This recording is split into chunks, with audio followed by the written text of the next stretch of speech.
Hey fabulous people, welcome back to my blog. Look, I cut my hair, isn't it cute? Anyway, I'm here to talk to you today about Deadpool 2, the sequel to the original Deadpool. Honestly, I was really pleased with this movie. I think it turned out really well. There were some things I didn't like, but I'll get to that in a minute. I'm going to start with what I liked. And fair warning, there are going to be spoilers in this video. Lots of spoilers. Anyway, I think that the humor overall was still pretty good. Like, some of it was definitely self-deprecating, and there were a few things that would probably bother people. I don't think anything was handled in an unkind manner, but there are some things that people just aren't comfortable hearing, especially handled comedically. But I think that overall, regarding Deadpool's suicidal thoughts and actions, they were handled pretty respectively. And I personally didn't feel that they were making fun of any of those issues. And in regards to representation, this movie was fantastic. I mean, obviously our main character is a disabled pansexual man, so that's exciting. It was exciting the first time and it's exciting now. Negasonic Teenage Warhead has a girlfriend in this one who is an adorable Japanese girl. I, as a lesbian, was super excited to get the full range of lesbian fashion, from goth lesbian to adorable bubblegum lesbian. Hella cute, much approve. And Domino was this amazing, beautiful girl, and we got another disability with her vitiligo. And of course those 2 seconds of Professor X, which I will get back to. So we've got a good coverage in regards to physical ability and disability and disorders, in addition to sexuality and race between Domino, Blind Al, and Russell. That was really exciting. Not to mention the smaller characters like various members of the X-Force. That was a really exciting thing to see on screen. And there's a few specific scenes.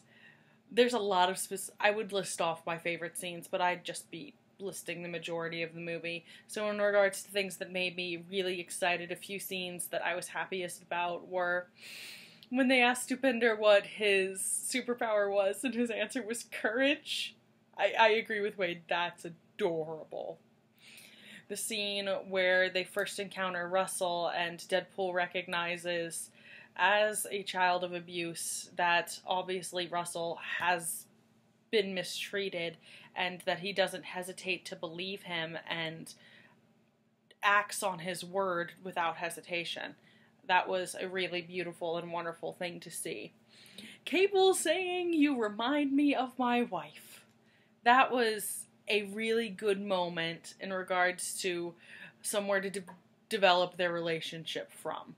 That someone Cable loved very dearly is similar to Deadpool in this regard.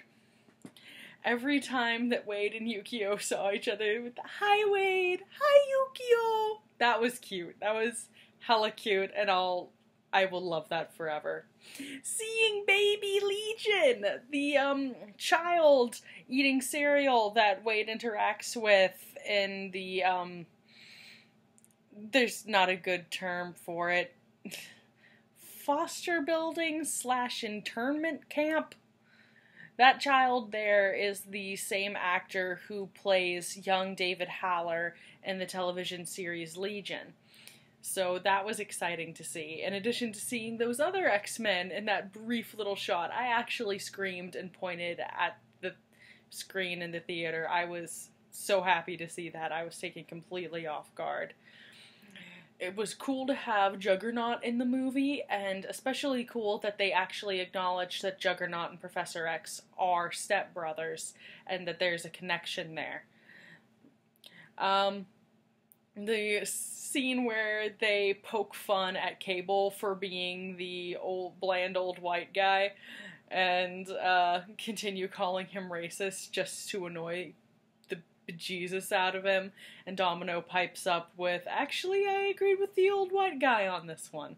That was fun. I like seeing that. All of Wade's shameless references to the MCU, such as calling Domino Black Widow or asking what he did to tick off some old guy with a Winter Soldier arm. That was exciting and I enjoyed that.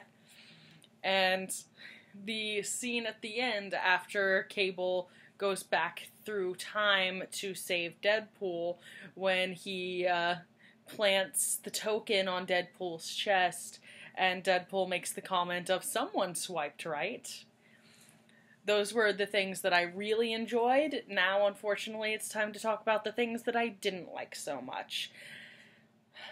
Starting with Vanessa. I love Vanessa. She's a great character. She is capable of so much. Supposedly in the third movie, we are going to finally get to see her as Copycat.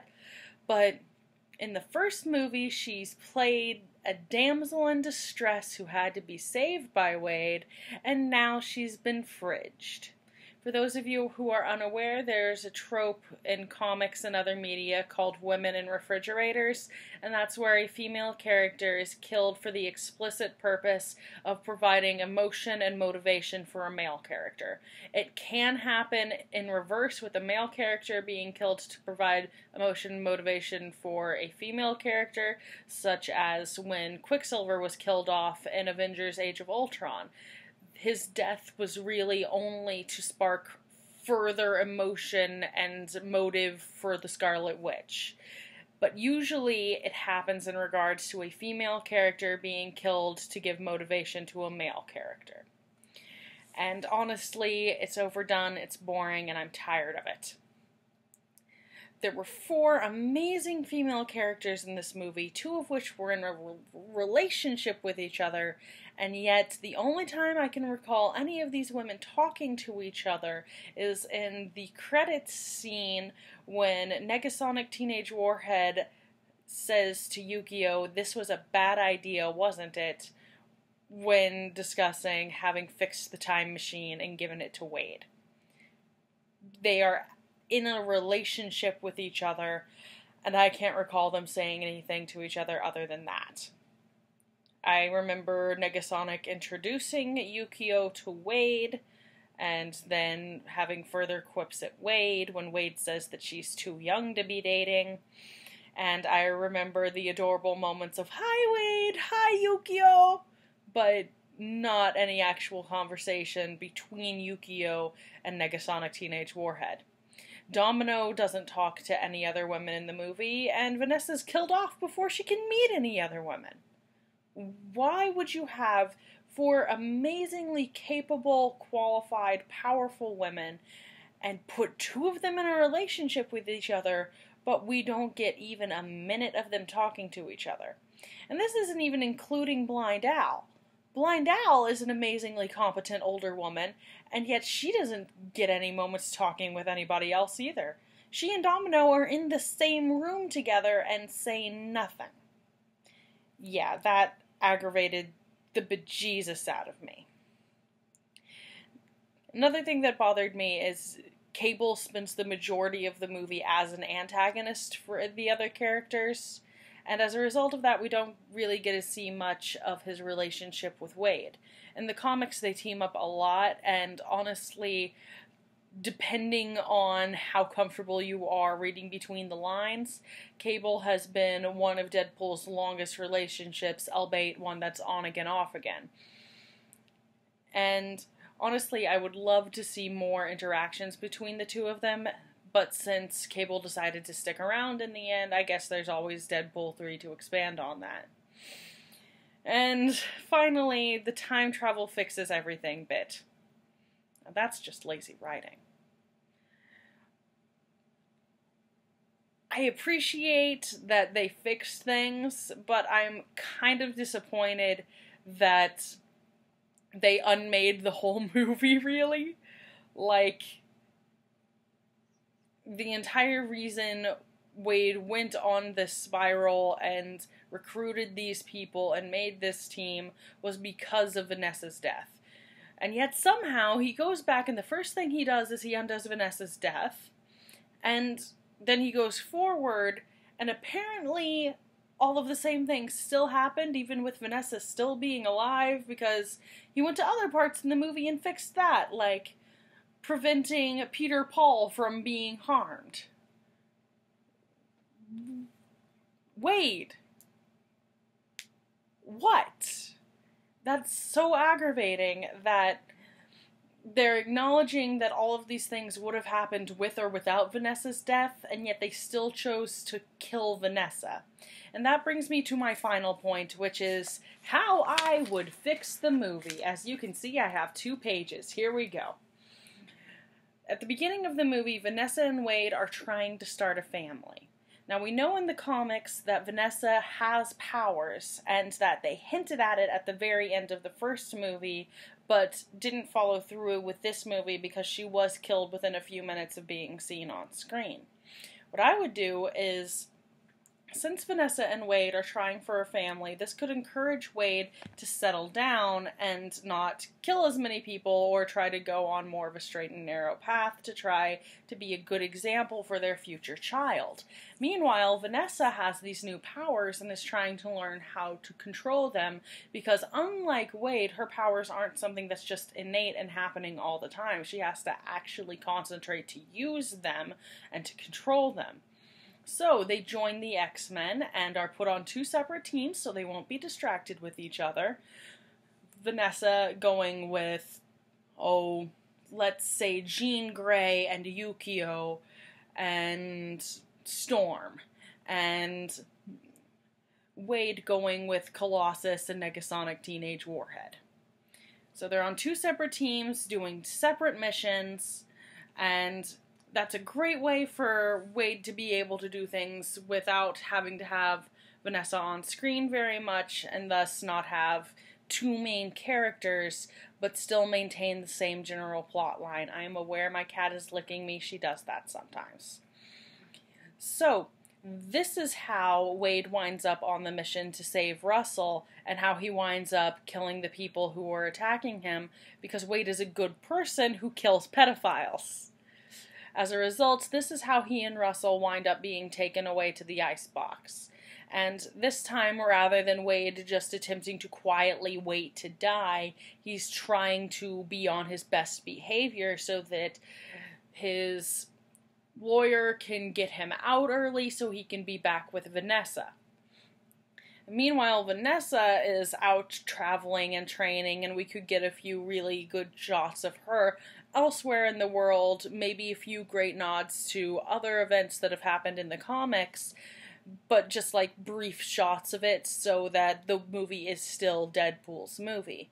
Although a Vanessa movie, a copycat movie, would be pretty fantastic. And while they're still in the prison, while Wade is still in prison, Cable shows up. You get the same kind of big fight scene, but when Wade goes under the ice in this scene, he encounters Lady Death, or just Death. And as a result of this encounter with Death, it forces him to address his lifelong fears, his massive depression, his self-hatred, and the root of all of it, which was the abuse he suffered at the hands of his father and mother, and then foster mother afterward. When he wakes up, Deadpool decides that in order to try to break the chain, in order to try to escape the repetition that he's had in his life of abusive parental figures, he is going to try to be the good person and do the right thing and save this boy, Russell. And that's what leads him to create the X-Force team.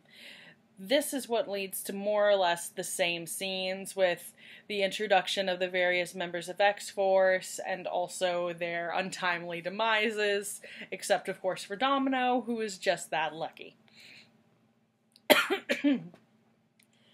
And in the final fight scene with Juggernaut and Russell at the end, Wade decides that he should die because he doesn't believe that he's proven himself. He doesn't believe that he's done enough to prove to himself that he isn't going to become his father. Even though, at this point, I think that Vanessa would have shown up with Yukio and Negasonic Teenage Warhead and saved the kids, and Wade is dying. Deadpool decides that he needs to go, that they'd be better off without him. He sees how amazing Vanessa is now, and how she's learned to control herself, and that she has good people with her, and thinks that she doesn't need him anymore, and that he'd be doing them all a favor just dying. But instead, he has this final moment with Death when he is approaching the actual end, when he and Death have a conversation, and Death convinces him that he needs to go back to his family, that his family still needs him, and he's able to look back through the water and see them, and see Vanessa, and see Russell, and realize this is his family, and he does need to go back to them. And he does. And then we get the end credit scenes with him saving the X-Force members who met their untimely demise because of his very poor planning, preferably with Vanessa coming through time to save them with him. And then we could have a final after the credits scene with a big family Thanksgiving dinner with all of the X-Force members and Vanessa, Cable, Russell, Weasel, Blind Al, Negasonic Teenage Warhead, Yukio, Colossus, and of course Stupender. Like, all of Wade's family, and just have him looking out at all of them and recognizing how lucky he is. And then in the final moments, as Wade goes to probably do something inappropriate, like take stuffing out of the turkey, Vanessa could lean in and whisper in his ear that something. I'm going to say that probably that she's pregnant, but we could have this be a big, adorable cliffhanger for the end of the movie. The final credits scene is just Vanessa saying something to Wade, and then we see him smile, and then black. That's how I would fix it anyway. It was good. It was problematic.